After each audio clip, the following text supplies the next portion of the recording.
chokeout shadowing. You got whooped, not whooped. Okay, not whooped. Marmalized. So we got Finale, Sorrento's right-hand girl, talking about Lara getting marmalized, which has to be when Paddington throws a sandwich at you and you get attacked by pigeons. She's not a freaking superhero. No, but she's played one on TV. I mean, really, actually. Annabelle Elizabeth Wood is one of the most prolific stunt performers in Hollywood. Guardians of the Galaxy, Wonder Woman, Age of Ultron, not to mention Edge of Tomorrow, Spectre. She's a real-life badass. We cool? Yep, cool. Well done using Ray Black, a popular British singer-songwriter in your film currently taking place in London. Don't know what language she's speaking, but it seems to be working on this guy. Yeah, she's smart. Got 30 hounds signed up, just got to find a fox now. And to be fair, these guys are speaking English, but I missed half of what they were saying without subtitles. So she's real smart. Why on earth are you a bike courier? You're Bruce. I want to be close to you. Flirting. Malicious flirting, but still flirting. I mean, this isn't really fair, her being a robot and all.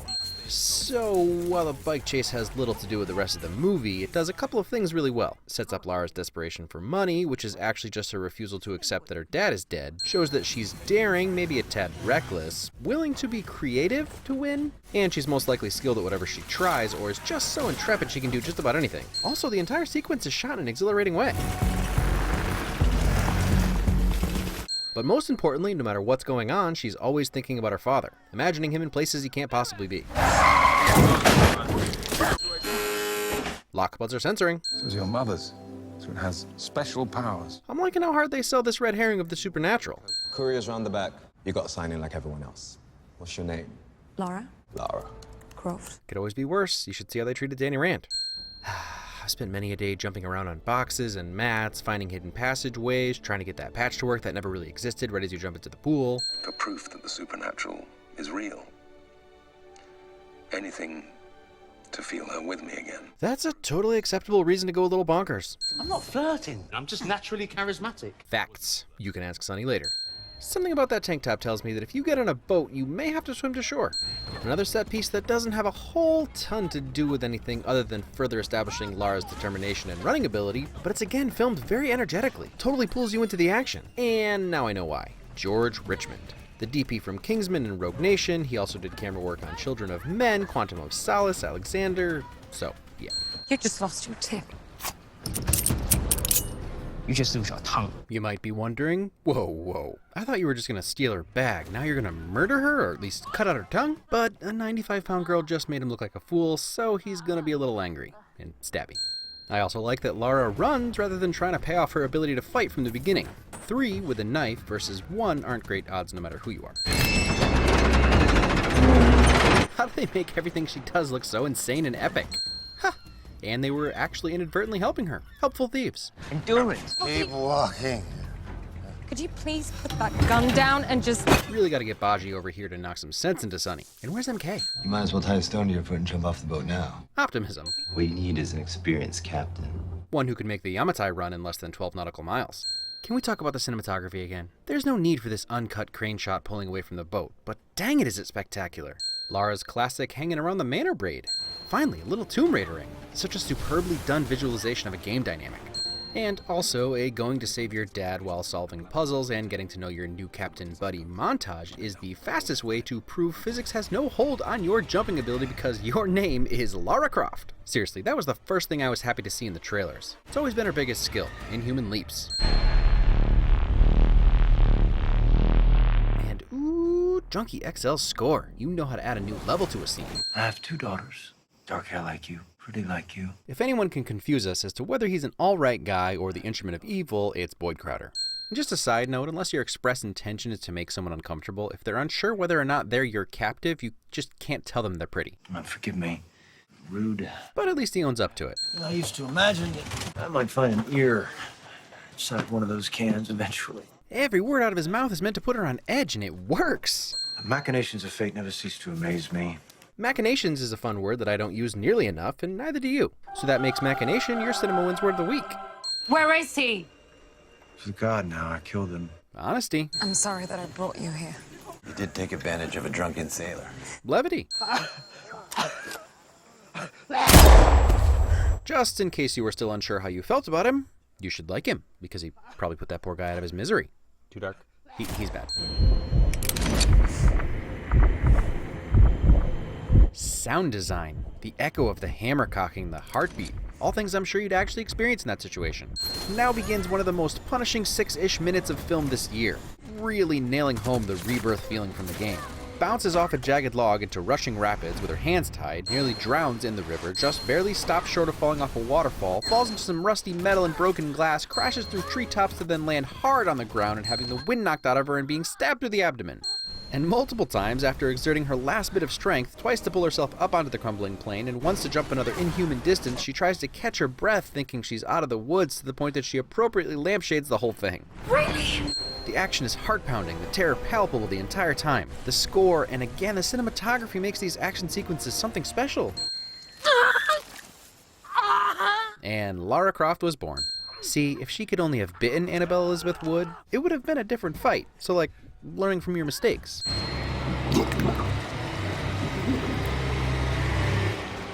Brutal. Less about the death and more about the look on her face and realizing she's killed someone. I mean, inhaling muddy water wouldn't be totally unbrutal. They just really captured what this can do to someone. I appreciate that they pause on her misery for a few seconds. Richard's alive! Finally, a little tomb climbering. Not mad.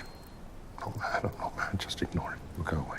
So apparently seeing your loved ones that aren't really there is a genetic trait? No, I was a child when you left me. To be fair, I think we all agreed that you just very recently became an adult. What are you talking about? Who's she? Himiko. Still leaning into that double red herring. I give them credit because it's a risky thing to try to trick people into thinking the arguably more interesting thing is the truth. But the commitment to this belief being because of his dead wife is a good selling point. Also, he's going a little crazy anyway. I underestimated your My what? Stupidity. your bravery. Compliments. Also, these two play the father-daughter reunited and it feels so pretty weird and somewhat terrible. Great. Not gonna lie, that's some pretty epic Tomb Raider goodness, and Alicia Vikander runs like a gazelle. And then the transition to sleuthing around as the Lara Croft is totally gratifying. And I guess once you've killed one goon. I wish I would have known that you were alive all these years. At least I would have had somebody to talk to.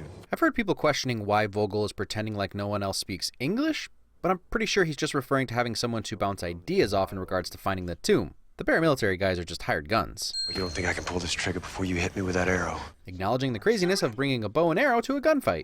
I don't know, I feel like there should be some giant cubes to push around and underwater levers to pull, but this is pretty cool too.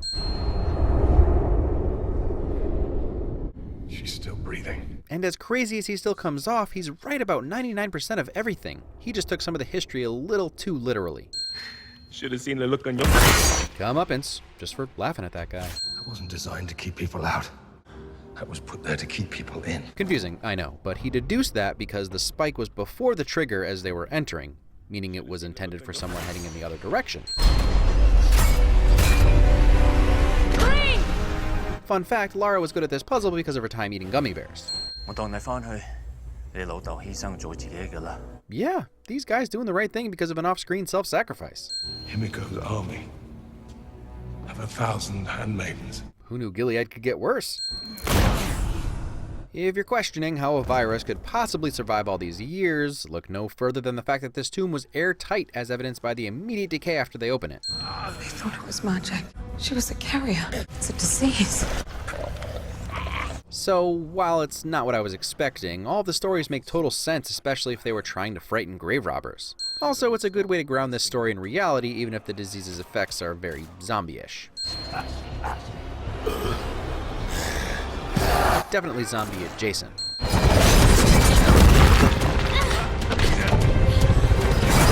Yep, another win for Alicia Vikander's physical mastery. Yikes. And brutal. I'm done for. And if you were confused by why it seems to be taking longer for Richard to succumb to the zombie-ishism, he tourniqueted his arm to slow the spread. Said you don't believe in magic? Oh, what's this, my darling? I wished I could see you grow up. And now I have. I'll take it. Whether their relationship was fully developed or not, I can understand the love a father has for a child, and it's all the magic he'd need. Sorry for the sap. Yep, that's persistence. Ooh, Jap Wizard escaped from the headlock this time. You're not getting out of here. That's some potential self-sacrifice.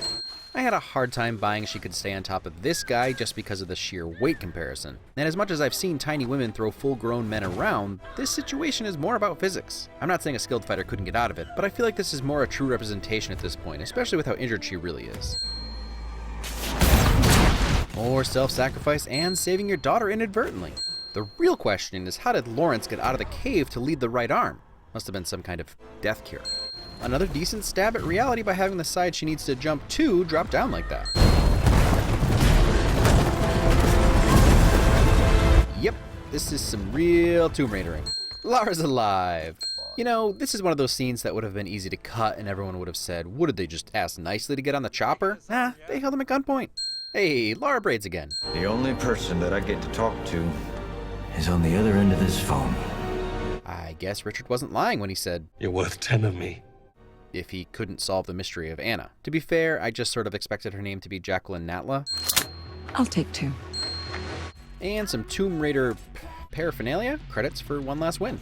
As you probably noticed by that 2 decades old reference from a game system 4 generations ago, I've been a Tomb Raider fan for a long time. I played the originals on my PS1, I even didn't hate Angel of Darkness on my PS2, which wasn't very good. As you've heard me say about other games, I own the recent iterations, but I've only had a few hours to put into them, because apparently I'm that kind of adult. It's the one thing I promised myself would never happen to me when I couldn't understand why my parents and older brothers rarely wanted to play Nintendo with me. But anyway, from what I understand, this is a pretty faithful adaptation of the 2013 game, which is in itself a win. It's unfortunate that this is the situation we're in because of the stigma around video game movies, but Tomb Raider being a passable film as an adaptation of a video game is one of the best things it has going for it. That said, one of the hardest things for non-gamers to get past is the effort it sometimes takes to suspend disbelief. As long as you're willing to stretch the laws of physics and death and velocity, gravity, motion, how internal organs work, but I can, and most video game lovers can as well. Everyone else is just wondering where she hides the rockets in her boots. She's not a monster in any of these paintings. Speaking of going in with expectations because of 2 decades of games, there is one thing this movie does that I don't necessarily like. I do give them credit for pulling it off so well. The entire film, right in the first minutes even, when Lara is making fun of superhero stories, leads up to the reveal of something supernatural. It's not really a fair red herring because a lot of us have played enough Tomb Raider games to assume there's going to be something supernatural, or at least alien, but grounding it in reality makes room for a different type of storytelling going forward. Unfortunately, the movie also has some issues with dialogue and stilted character development. But none of the problems stop it from being a fun action blockbuster. And even to that degree, it has some grit to it. The sequence of her hitting rock bottom that I joked about is actually really functional and engaging. She hits a hard bottom and keeps on trucking. I would ask for more of her personality and puzzle-solving prowess, but this movie does a good job of setting up her physical capabilities. And when you're talking about a video game character, that's generally first and foremost. What can I make the hero do? How far can she really jump? And where was the handstand after this pull-up? But this movie succeeded in showing how determined she is. The chokehold is kind of like the crux of this movie. It's really about how far Lara will go to get what she wants, which in this case is to find the truth about what happened to her father. Not giving in and almost passing out is the perfect portrait of this Lara. Furthering the daddy issues, we also get Lu Ren, who is abandoned by his father. It feels on the nose at first, but the mere fact that Lu Ren and Lara have a relationship built around finding their dads and not falling in love is a change from the norm. It would have distracted from Lara's relationship with her dad, which is the true love story at play. And even though they've been apart for what seems like most of Lara's life, you can still feel the love between them. It's different that they chose to make her care more about her dad than archaeology or raiding tombs at all. But it's a good place to start her story, and they do push pretty hard for a franchise, or at least a sequel. If you think Alicia Vikander's look is wrong, you're probably not really a Tomb Raider fan? I hate that. Toxic fandom is toxic. Be whatever kind of fan you want. You're allowed to like this franchise just because of Lara's physical appearance, I guess. I just don't know how long you could sustain that without falling in love with the gameplay and story by default. My fondest memories of Lara are in her first game with an oversized triangle below her neck. Cutscenes were high-res, I guess. Maybe a lot of us bought the game for the cover but played it again and again because it was awesome. What a weird tangent. I'm sorry. I'm just not that kind of Croft. The point was that Bond can be black, the Ancient One can be white and female, Jack Reacher can be 5'6", Batwoman can be... Wait, isn't Ruby Rose a lesbian? Not gay enough? This just got topical. Anyway, Lara can be non-Barbie doll proportioned. That's just my opinion, but it's the best opinion, so adopt it. Winky face emoticon. And I don't know, you could make the case that Alicia is just being objectified as an exceptional athlete with 5% body fat rather than a sex symbol. Surely give them something else to complain about. Anyway, Alicia is amazing in this film. Without her, it's a lesser film for sure. Beyond her physicality, we feel with her even in scenes where the words written for her were left wanting, and she sells even the cringiest moments as best she can. I went in expecting a fun video game movie about a genius, tomb-jumping, butt-kicking, bow-wielding woman in a blue tank top, and that's pretty much what I got. And I'd watch another one with Alicia starring. Next week, another one of those long-awaited requests.